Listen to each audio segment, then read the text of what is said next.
Hi there, this is Mubashir. I'm from Islamabad, Pakistan. Today I'm going to give you a lecture on true, false, and not given. So let's start this. Now, the instruction for true, false, and not given, whenever you get this question type, the instruction says match each question statement with the information given in the passage. So you've got some information given in the questions, and then you're going to get factual information in the passage as well. Now, remember one thing, that the passage's information is always true and factual. What you need to do is that you need to match the question statement with the passage's information. So that's the instruction. Let's read further. Further, you're going to get three options: true, false, or not given.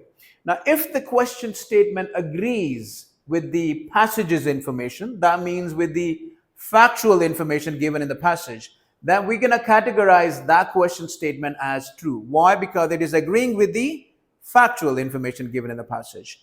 Now, what about false?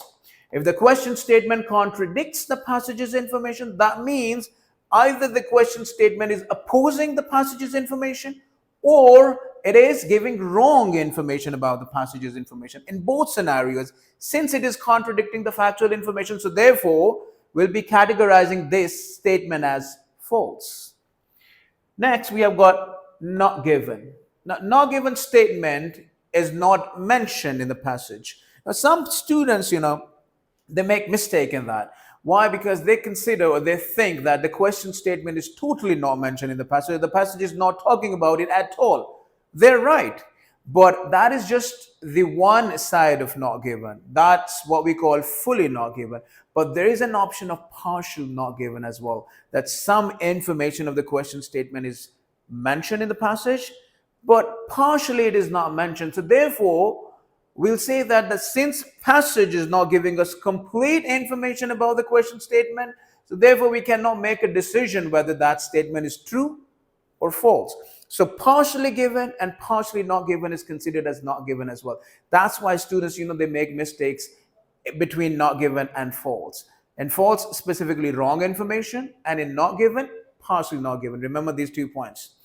Now, how to solve it? I do have a process listed here. If you follow this process, I can guarantee you that you could score marks by 100% in true, false, and not given. Step number 1, read the passage title so that you could get some overview of the passage, that what the passage is all about. Step number 2, read the instructions. What do you need to do? That is important. Step number 3, read question statement number 1. Understand it fully. When I say understand it fully, that means you need to read every single word in the question statement in terms of noun, verb, adverb, adjective. Understand it by fully. And then scan this information in passage with the help of keywords. And the keywords are going to be nouns, verbs, adverbs, and adjectives. Now, some tips that you need to follow while solving these question types. Tip number 1, highlight keywords of the question statement. When you read the question statement, please highlight the keywords. Second, these keywords will be given in synonyms. Most probably you get these keywords in synonyms in the passage, but that's not by 100% the case. Sometimes you get equivalent expression, or we call that as parallel expression. That means the question statement and the information given in the passage, they are same in terms of meanings, but the words are totally different. So we call that as parallel or equivalent expression. So sometimes if you're not finding the keywords and synonyms in passage, then see that whether the meaning of the question statement and related information in the passage statement and the passage, whether they have same meanings or not. If they have same meanings, then the question statement would be true. Or if not, then the other way around, that means false. So parallel expression or equivalent expression or synonyms, important. Last, question statements are structured in sequence in passage. So the statements of the question statements, you're going to find them in order form. That means they're given in sequence in the passage. So what we're going to do now, that was a theoretical kind of guidelines to you people. Now let's practically demonstrate that. So what are you waiting for? Let's do this.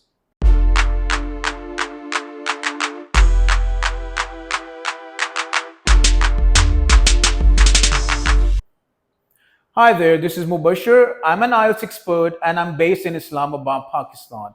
Today I'm going to give you a lecture on true, false, and not given.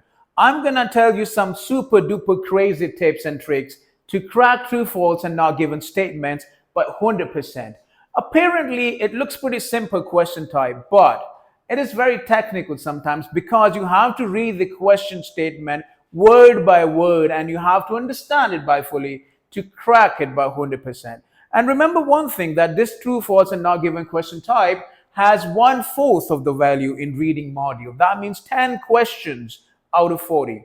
It's a big number. Let's learn today. Now, if you see here on my whiteboard that in green color, I've got question statements ranging from question number 1 until 5.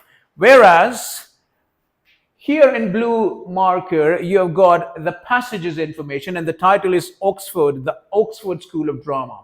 Now, whenever you get true, false, and not given question types, what you need to do is that first of all, you need to read the question statement and highlight the keywords within that question statement. Now, if we read question statement number 1, it says, students can begin the 1-year course without any previous involvement in the acting. Now, the keywords here are students, begin, 1-year course, previous involvement, and acting. Now, after highlighting these keywords, you need to find out or scan this information in the passage with the help of these keywords. Now, these keywords are going to be either in exact form or most probably in synonymous language. Now, if you find out this information in passage here, so if you read this passage from top, this says this is an intensive course which is designed for those who have completed their academic studies and have some theater or film experience already. Now, if you see here, this is talking about film experience, theater experience already. Whereas in the question statement, it says, without any previous involvement. Now, as we know that the passage's information is always true, so therefore, the question statement is contradicting the passage's information, and that says that you already have some theater or film experience to get admission in this intensive course. So what we're going to do is we're going to say that this statement is contradicting the passage's information.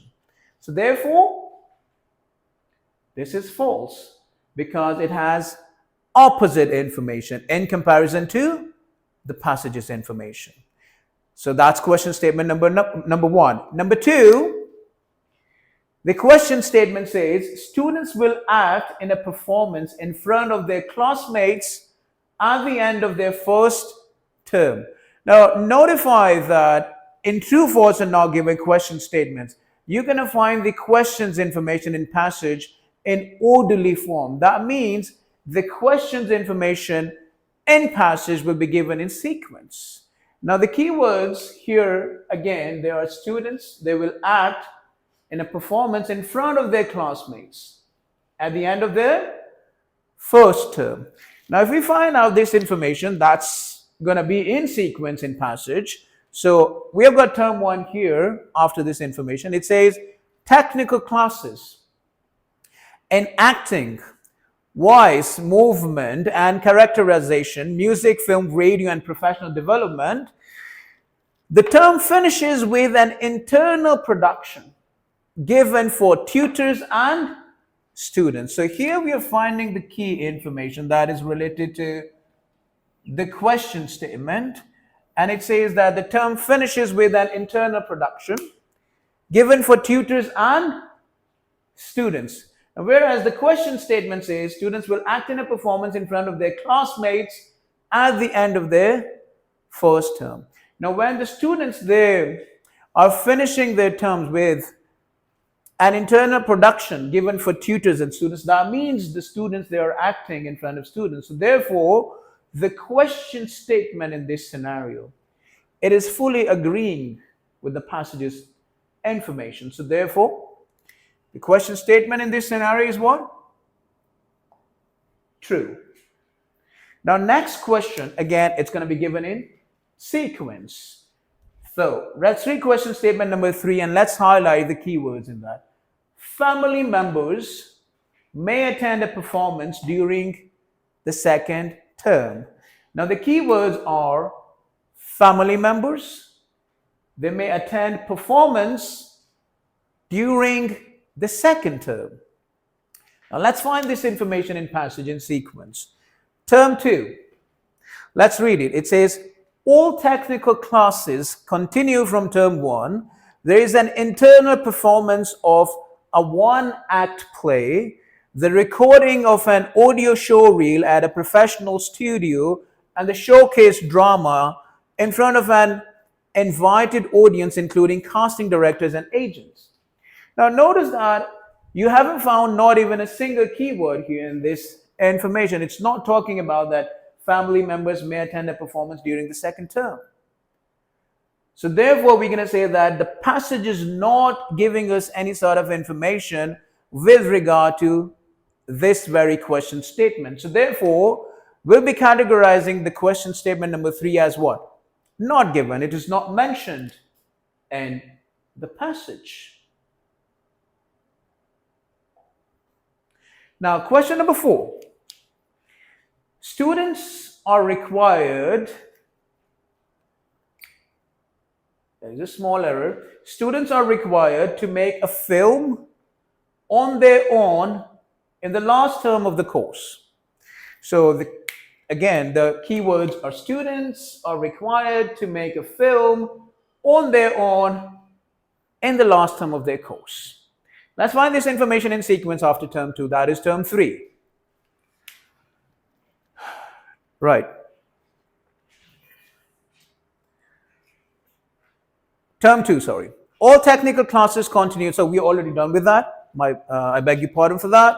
Term 3. This term includes a public performance of a play outdoors in the ground of Bellenheim Palace at a chance to act a short film recorded on location by a professional crew. Now, if you read the question statement again, the key words in this question statement are students are required to make a film on their own in the last term of the course. Now, the key words here in term 3, you'll notice that you have found that information here in terms of short film, recorded, location by a professional crew. Now, in question, it says on their own, whereas in the passage we have got recorded by professional crew. That means the question statement is contradicting the passage's information. This is giving us opposite information. It's not on their own, rather it is by a professional crew. So therefore, the question statement is, the answer is false. Now the last question, that is question number 5. In their first audition, candidates perform speeches they have worked on in advance. Now here, see, the keywords are worked on in advance, and that is in their first audition, candidates perform speeches on what they have worked on in advance. Now in passage, for your initial audition, that means in their first audition, you will need to perform, or you will need to prepare 2 contrasting speeches. So that means we're getting information here. You will need to prepare 2 contrasting speeches from plays lasting no longer than 2 minutes. Now, what do you think whether this statement is true, false, or not given? Please add up your answers in the comments and we'll be discussing that question statement there. I'll see you next lecture with yes, no, and not given. Until then, take care. Bye-bye. Do subscribe my YouTube channel as well.